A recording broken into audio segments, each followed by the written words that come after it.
What happens? September the 19th, you wake up and you've lost. We know that this is the anniversary of Bannockburn. Will it be try again? It's not over for you, is it? Well, actually, Bruce tried 7 times. It's the story of the spider. But I was intending to win this time. So we're going to have a hypothesis. Let's do it on the basis of winning.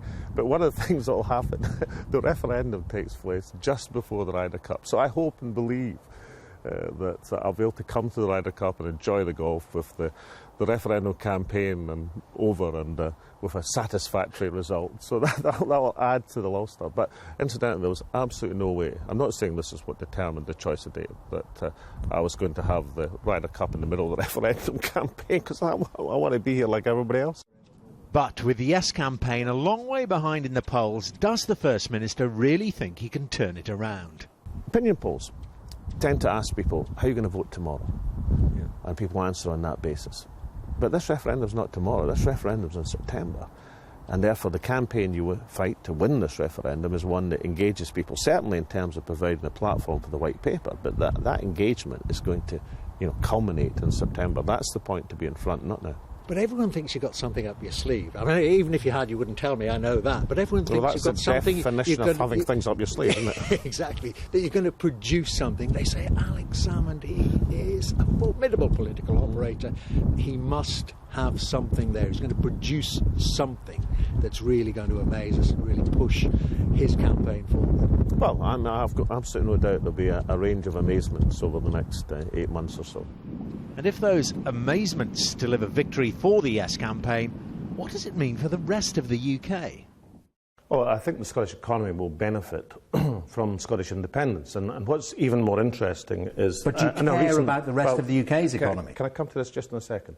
What I was going to say was interesting about recent developments is the so-called Borderland Initiative, which is basically an initiative of the North of England councils who are looking at the political developments in Scotland. And instead of seeing a threat, they're seeing an opportunity.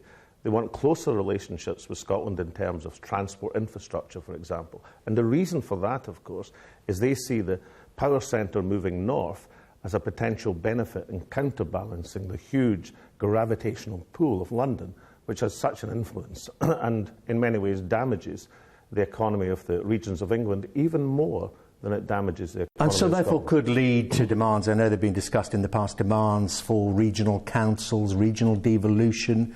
Would you, again, care, or would you hope to set off that kind of chain of events? Well, it's not for me to intervene in English affairs, but if you want a commentary, I mean, if I were a politician in the north of England, I'd be campaigning avidly for more economic and political power for that area.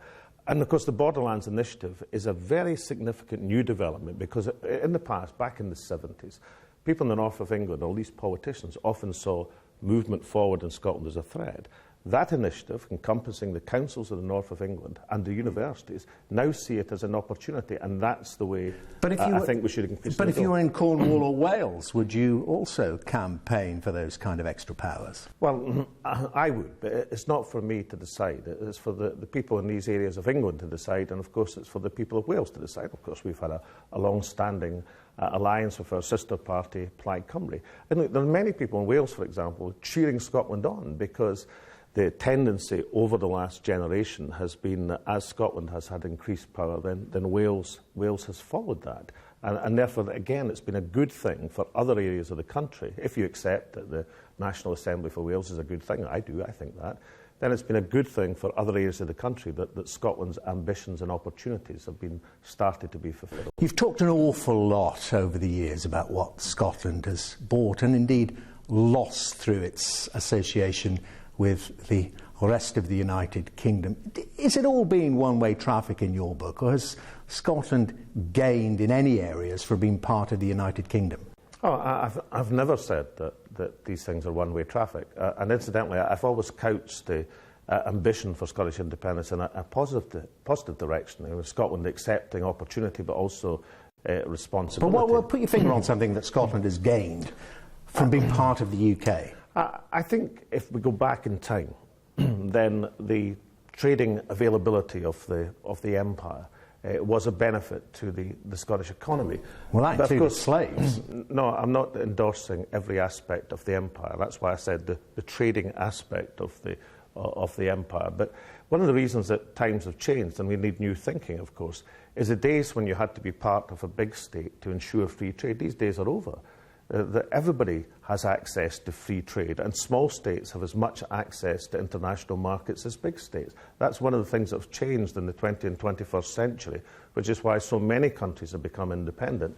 I mean, you know, I've heard today, we've heard before, and you are reassuring Scottish people that a lot of things won't change. You'll still be able to see EastEnders, you'll still be able to play the National Lottery, you'll be able to drive across the border without any checks. So many things will stay the same. Doesn't that really undermine the proposition? Aren't people going to say, well, why do we need independence? Things are going to stay the same. Let's keep it that way. Well, let's take broadcasting and let's say what will change. What will change is we'll have, in addition to be able to share services and watch programmes that we love, we'll have a Scottish Broadcasting Corporation, a publicly funded broadcasting corporation in Scotland, which will make sure we've got the full ambit of Scottish coverage, as well as being able to enjoy coverage from the BBC and indeed the rest of the world. That exactly points out the advantages of independence, that you lose nothing, but you gain that particular Scottish dimension to provide an overall balance for the coverage. And of course Sky will continue in an independent Scotland. We've already said we'll honour the licence renewal of ITV and STV and Channel 4. So these things will continue. But of course, that's what I mean. Staying the same, so they stay the same, but they get better. Well, what's better is we'll have a publicly funded broadcaster, which we don't have in Scotland at the present moment. BBC Scotland only contributes a few hours to output in a 24-hour period. Instead of that, we'll have a Scottish Broadcasting Corporation with dedicated Scottish channels, which will look at international and national and UK news from a Scottish perspective. I mean, Scotland is not a county or a district or a region. I mean, Scotland's a country, not a county. It's a nation. But that nation exists in friendship with other nations. And after Scottish independence, England will be our best pals, our closest neighbours, our best pals in the world. That's as it should be. But that doesn't nullify or attack the case for Scottish independence. On the contrary, interdependence in the modern world strengthens the case. Got a last question about, I suppose, the man that really started all this, Tony Blair, devolution. We now end up with independence. I would give Tony Blair the credit for starting all of this. I want to ask you about Tony Blair, because in an independent Scotland, should he be worried? Because you tried to get him impeached at one point. I mean, would you try to have him arrested if he came to an independent Scotland and you were Prime Minister? Yeah, he was very worried when I was trying to get him impeached and somewhat annoyed. And, you know, I take it very lightly. It was a very serious issue because I think there were huge questions to answer in terms of his role in the illegal war in Iraq, questions which still haven't been answered. And I note, incidentally, that a waiter tried to infect a citizen's arrest on Mr. Blair quite recently. But no, I mean, I think the basis and how we should pursue the investigation into the war in Iraq is to allow the inquiry which has been set up to take its course. Sure. And I'm very hopeful, because people are obviously anxious to see the results of that inquiry, as indeed I am, and I hope they can be presented and go forward on that basis. I think that's a sensible thing to do. I mean, but you know, could it reach a situation that, you know, a Pinochet situation? You remember when Pinochet came to the UK, the late General Pinochet of Chile was arrested and held under house arrest. Well, incidentally, insofar as you need the powers to do that, we have these powers at the present moment. We have a separate legal system. So Tony Blair's vulnerability to a citizen's arrest in Scotland will not change with Scottish independence. Some people have actually argued that should happen, but I think, and more importantly, the independent judicial authorities of Scotland think, that's the senior law officers, the Lord Advocate, the Solicitor General, they think that the correct mechanism to proceed is to allow the Chilcot inquiry to investigate and bring its provisions forward. Let's see what they find out about Tony Blair's role. The more important political point, of course, about the Iraq war is that independence will give us the ability never again to be forced into participation into what the majority of people in Scotland saw as an illegal conflict. That's another advantage of having control over that area of policy. First Minister, thank you very much indeed. Great pleasure, thank you.